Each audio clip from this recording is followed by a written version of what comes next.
अस्सलामुअलैकुम वरहमतुल्लाहि वबरकातुहू। जब मूसा अलैहिस्सलाम मदीन से मिस्र तशरीफ़ लाए और रास्ते में नबूवत और रिसालत से मुशर्रफ हुए तो 40 साल तक यहाँ क़याम फरमाकर फ़िरऔन और फ़िरऔनियों से मुकाबला करते रहे और उनको बड़े बड़े मौजिज़े दिखाते रहे कि वो ईमान ले आएँ, मगर वो न लाए।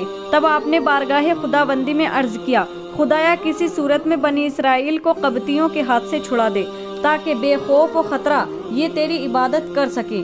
हुक्म इलाही आया, तुम बनी इसराइल को जमा करके रातों रात यहाँ से कूच कर जाओ, अगर फ़िरऔन तुम्हारे पीछे आएगा तो हलाक कर दिया जाएगा। तब आपने खुफिया तौर पर तमाम बनी इसराइल को खबर कर दी। सारे इसराइलियों ने एक जगह जमा होने का इरादा किया। फ़िरऔन को कुछ वहम हुआ तो पूछा कि ये मजमा क्यों हो रहा है। इसराइलियों ने कहा कि हमारे यहाँ आशुरा का दिन करीब आ रहा है। आदम अलैहिस्सलाम इसी दिन पैदा हुए थे, यही हमारी ईद का दिन है। हम चाहते हैं कि सब शहर से बाहर जमा होकर रब की इबादत करें और वहाँ ईद मनाएं।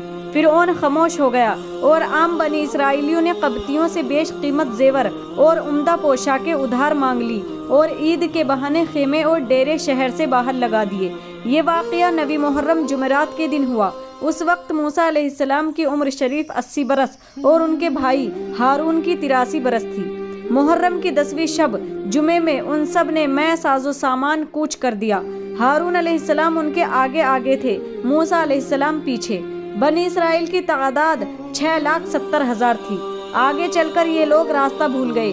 मूसा अलैहिस्सलाम ने बूढ़े लोगों से कहा कि ये रास्ता तुम्हारा देखा हुआ है, तुम्हें मिलता क्यों नहीं। उन्होंने अर्ज किया कि यूसुफ अलैहिस्सलाम ने वक्ते रहलत वसीयत फरमाई थी कि जब मेरी कौम बनी इसराइल मिस्र से जाए तो मेरा ताबूत कब्र से निकालकर अपने साथ ले जाए और मेरे बुजुर्गों के जवार में मुझे दफन करें। हमने वो वसीयत पूरी नहीं की, इसलिए रास्ता भूल गए।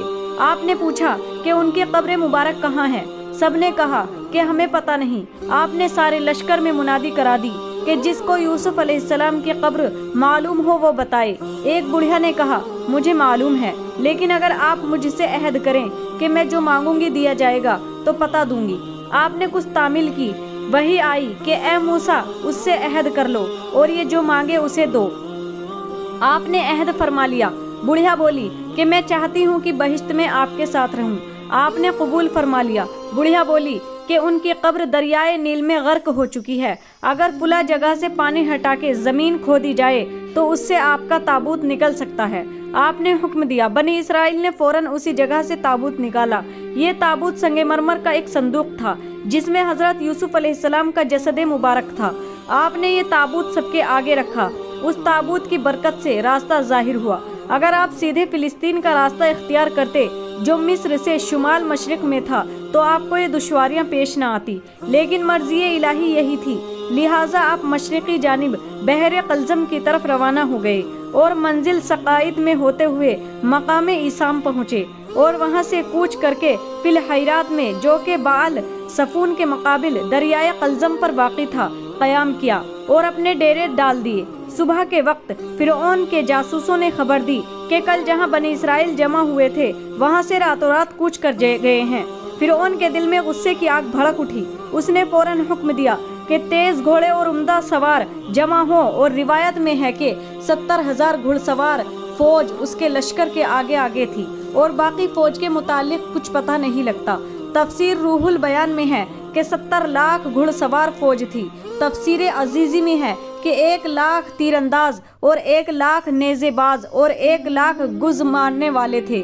उनमें से फ़िरऔन ने उस लश्कर के साथ बहुत जल्द ये रास्ता तय कर लिया और दोपहर के करीब बनी इसराइल को जा लिया। बनी इसराइल फ़िरऔनी लश्कर को देखकर घबरा गए। मूसा अलैहिस्सलाम से अर्ज करने लगे कि बताओ हम कहाँ जाएं। आपने फरमाया कि मायूस न हो, मेरे साथ मेरा रब है जो मुझे हिदायत देगा। वही आई कि ए मूसा दरिया पर अपना असा मारकर कहो तू फट जा और हमें रास्ता दे दे। आपने ऐसा ही किया। हुक्म इलाही से तेज हवा चली जिसने पानी को फाड़कर उसमें रास्ता बना दिया। दरिया में 12 रास्ते पैदा हो गए जिनके दरमियान पानी दीवारों की तरह खड़ा हो गया।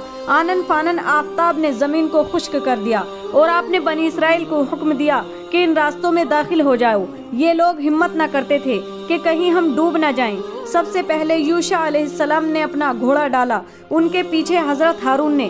جب اسرائیلیوں نے ان کو گزرتے دیکھا تو مجبوراً یہ بھی دریا میں چل دیے۔ ان کے 12 قبیلے تھے، ہر قبیلہ ایک راستے میں داخل ہوا۔ سب کے بعد حضرت موسیٰ علیہ السلام داخل ہوئے۔ ان کے گروہ نے کہا، اے موسیٰ، ہمیں خبر نہیں کہ ہمارے دوسرے گروہ زندہ ہیں یا ڈوب گئے۔ موسیٰ علیہ السلام نے پانی کی دیواروں پر عصا مارا، جس سے ان میں جالے کی طرح روشن دان بن گئے، اور ہر جماعت ان جھروکوں میں سے ایک دوسروں کو دیکھتی اور باتیں کرتی گزرنے لگی۔ اتنے میں فرعونی لشکر بھی دریا کے کنارے آ پہنچا۔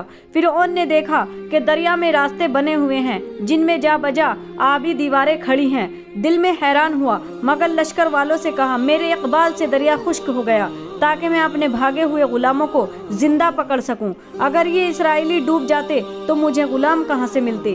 حامان نے چپکے سے کہا، دریا میں قدم نہ رکھنا ورنہ تیری خدائی کی قلعی کھل جائے گی۔